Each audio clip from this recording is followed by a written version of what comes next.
এবার জানবো লক্ষ্মীপুরের বন্যা পরিস্থিতির খবর। সেখান থেকে কিছুক্ষণ আগে সবশেষ তথ্য জানিয়েছেন সহকর্মী হাসান ওয়ালি। আমি এই মুহূর্তে রয়েছি লক্ষ্মীপুর জেলার রামগতি উপজেলার চরবাদাম ইউনিয়নে এবং একটি আশ্রয় কেন্দ্রের মধ্যে আমি রয়েছি, যেখানে প্রায় ৫ শতাধিক মানুষ অবস্থান করছেন এবং এই আশ্রয় কেন্দ্রে এই মুহূর্তে উপজেলা স্বাস্থ্য কমপ্লেক্সের একদল চিকিৎসক এসেছেন এবং যারা এই জায়গাটিতে রোগী দেখছেন। এখানে প্রায় ৩৫ জন গর্ভবতী নারী রয়েছেন, শিশু রয়েছে, যাদের আসলে জরুরি চিকিৎসা সেবার জন্যই মূলত তাদের আশা। আমরা কিন্তু দেখছি যে এখানে যে প্রাথমিক যে চিকিৎসাগুলো আছে সেই চিকিৎসাগুলো মূলত দিচ্ছেন অনেক বাচ্চা শিশু কিন্তু রয়েছে যে একেবারেই অল্প বয়স। আপনার বাচ্চার বয়স কত দিন? 1 মাস 10 দিন। কি অসুবিধা মূলত? মূলত ওই পায়খানা কম হয় আর দ্বিতীয়ত হলো চোখের সমস্যা।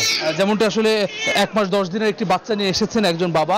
আমরা ডাক্তার রয়েছেন, একটু অল্প করে একটু কথা বলতে চাই যে এখানে কি ধরনের রোগী মূলত আপনারা এখন বেশি পাচ্ছেন? ভিতরে ঢুকান হাতটা ভিতরে ঢুকান। কেমন রোগী বেশি পাচ্ছেন? এখানে আমাদের আপাতত বাচ্চাদের ক্ষেত্রে হচ্ছে আমাদের জ্বর সর্দি কাশি রোগী বেশি। আমাদের এখানে আপাতত ডায়রিয়ার কোনো রোগী আমরা এখনো পাইনি। গর্ভবতী নারী দেখছেন? গর্ভবতী নারীদের মধ্যে আমাদের এখানে বেশিরভাগই হচ্ছে খুব কাছাকাছি ডেটে চলে আসছে, তো ওদেরকে আমরা পরামর্শ দিচ্ছি যাতে হাসপাতালের তারা মানে ইনস্টিটিউশনাল ডেলিভারির দিকে তারা চেষ্টা করে। জি, যেমনটা আসলে এখানকার চিকিৎসক বলছিলেন যে এখানে যে আসলে যারা এসেছেন আশ্রয় কেন্দ্রে এর আশেপাশে কিন্তু অসংখ্য ডুবো এলাকা রয়েছে, যেসব গ্রামে কিন্তু এসব মানুষের ঘর, যেসব একেবারে সয় সম্বল সব কিছু রেখে জীবন হাতে করে নিয়ে কিন্তু বলা চলে যে তারা এই জায়গাটিতে এসেছেন। আমরা দেখেছি নিচে কিন্তু তাদের যে গবাদি পশু সেগুলো নিয়ে এসেছেন এবং আশ্রয় কেন্দ্রে তারা অবস্থান নিচ্ছেন। সরকারের তরফ থেকে শুকনো খাবারের ব্যবস্থা করা হয়েছে এবং যেটা আসলে মূলত যেই রান্না করা খাবার সেটি স্থানীয় মানুষের তরফ থেকে কিন্তু তারা ব্যবস্থা করছেন। আমরা এখানে দেখছি যে আশ্রয় কেন্দ্রে মানুষের যে অবস্থান সেটি অনেকে কিন্তু এখানে রয়েছেন। আমরা একজনের সঙ্গে একটু কথা বলতে চাই।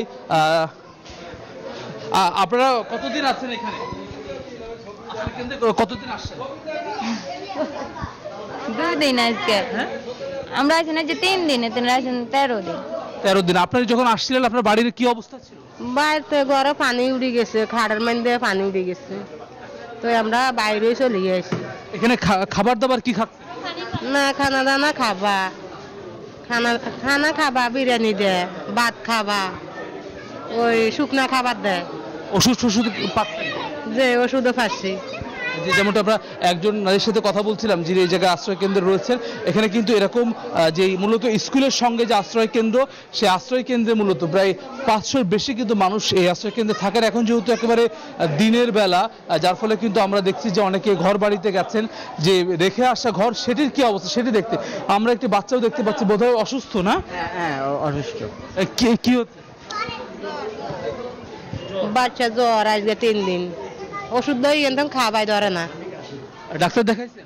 যে ডাক্তার দেখাইছি, জ্বর ধরে না, ওই কয়ের ভিতরে শুধু লাফা জ্বর উঠলে।